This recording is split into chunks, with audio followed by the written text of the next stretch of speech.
IMF की जो भी रीसेंट रिपोर्ट आई है, इसमें जो आईएमएफ ने प्रोजेक्ट किया है 5 to 6.5% तक ग्रोथ में बढ़ सकती है अगर 5 साल के दरमियान, इस अरसे के दौरान अगर हम ये जो रिफॉर्म्स हैं ये फौरी तौर पर शुरू कर देते हैं। सो आप क्या समझते हैं कि एक तो रिफॉर्म्स को देखते हुए कितना रियलिस्टिक प्रोजेक्शन है जो आईएमएफ ने सेट किया, और दूसरे ट्रांसमिशन चैनल्स क्या हैं, इसमें क्या हमें एक्सटर्नल फाइनेंसिंग को देखना होगा या इन्वेस्टमेंट रिस्पॉन्स को देखना होगा, ये किस हद तक कॉन्ट्रीब्यूट करते हैं फैक्टर्स?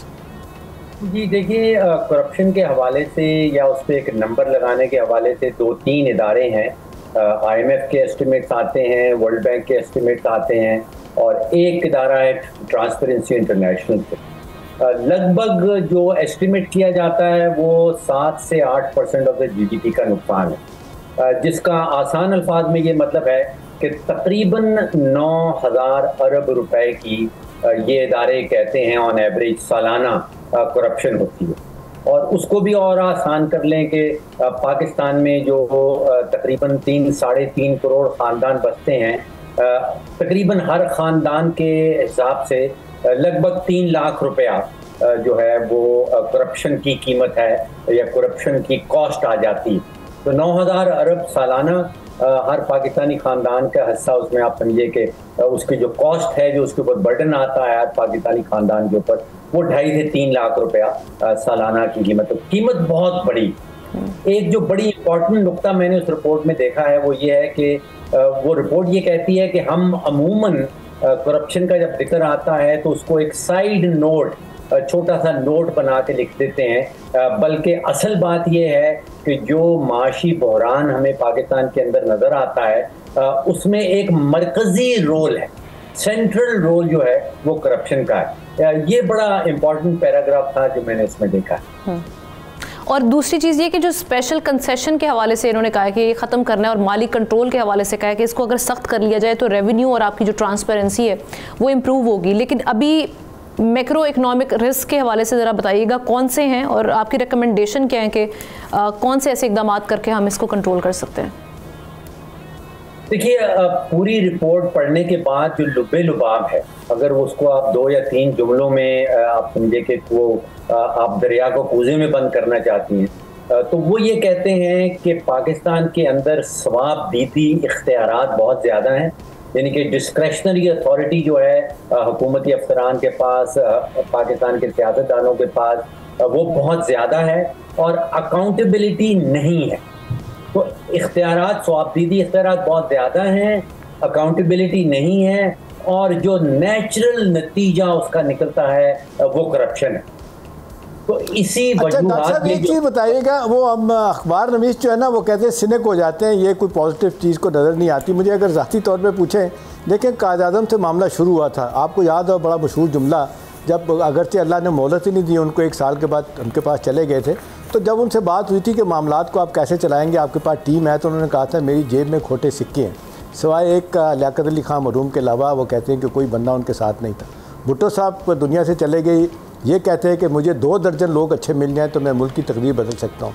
मेरा डॉक्टर साहब आपसे सवाल है, ये फजूल बात नहीं है कि हम बार बार तवक्को करें कि वो अदारा ऐसे करेगा? आप नहीं समझते कि IMF को आना चाहिए, जिस तरह बीच में आ गए हैं, वो कम से कम शुरू के 2-3 अदारे आइडेंटिफाई करें जिसमें टॉप पे FB आ रहा है, वो कहें जी यहाँ से आपने करप्शन कैसे ख़त्म करनी है, यहाँ पे जो आपने बार बार हर हुकूमत में आने वाला है कहता है जी बाहर से बंदे ला के हम इसको ठीक करेंगे, इसमें आप कामयाब क्यों नहीं होते? तो आप नहीं समझते कि ये काम भी हमें IMF को देना चाहिए माज़रत के साथ, क्योंकि अब तक हम इसमें कामयाब नहीं, एंटी करप्शन बॉडीज़ हैं, FI है, नैब है, आप देख लें दिन ब दिन करप्शन बढ़ी रही है। जी देखिए, IMF का एहतशाम जो चार्टर है वो यही है कि वो आपको अपने कीमती किस्म के मशवरे दे सकती है। वो कहीं किसी मुल्क में किसी मेंबर मुल्क का वो जो है वो इम्प्लीमेंटेशन या एग्जीक्यूशन का उसके पास बंदोबस्त नहीं होता। देखिए, मामला कोई इतना कॉम्प्लेक्स नहीं है। एक आसान तरीन तरीका तो ये है कि हुकूमत जो है उसको श्रिंक कर दिया जाए। देखिए, पाकिस्तान में क्या प्रॉब्लम है कि पाकिस्तान की हुकूमत जो है वो पूरे पाकिस्तान में जितनी बिजली बनती है पहले उसको ख़रीदती है, फिर उस ख़रीदी हुई बिजली को वो वापस बेचती है, और ये ख़रीदो फरोख्त के दौरान तकरीबन 400-500 अरब रुपए का नुकसान कर देती है सालाना की बुनियाद पर। पास्को में चले जाएं तो वो कोई 7-8 मिलियन टन जो है वो गंदम खरीदती है, फिर उसको बेचती है, और उस खरीदो फरोख्त के दौरान जो है वो हमें बताया जाता है कि पता नहीं कितने लाख टन जो है वो चूहे खा गए। तो ये मामला जो पहला स्टेप है इसका वो ये है कि हुकूमत को श्रिंक कर दे। हुकूमत को भी डॉक्टर साहब खत्म ही कर दिया उन्होंने। देखिए, हुकूमत हुक्मरानी करे, अगर वो कर दिया तो बड़ी अच्छी बात है। बिल्कुल ठीक। कई सालों से लगे हुए हैं कि ये पैसों का कोई रोल नहीं बनता, मार्केट फोर्सेस का रोल बनता है। अब देखिए ना, चीनी का मामला देख लीजिए, अब चाहे वो पीटीआई हो, चाहे वो पीएमएलएन हो, रिपोर्ट में जिक्र किया चीनी का भी, पीटीआई के जमाने में जो स्कैंडल हुआ उस रिपोर्ट में है डॉक्टर साहब, आप you must have seen that.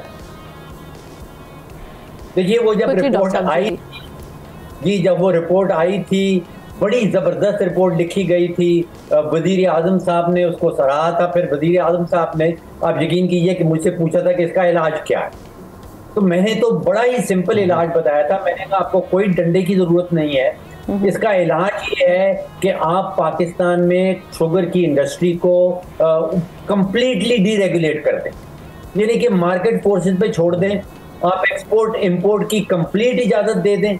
जिसका दिल चाहता है पाकिस्तान के अंदर जितनी मर्जी चीनी एक्सपोर्ट कर दे, लेकिन हुकूमत किसी सब्सिडी नहीं देगी। सब्सक्राइब करें और बेल दबाएं ताकि कोई खबर रह न जाए।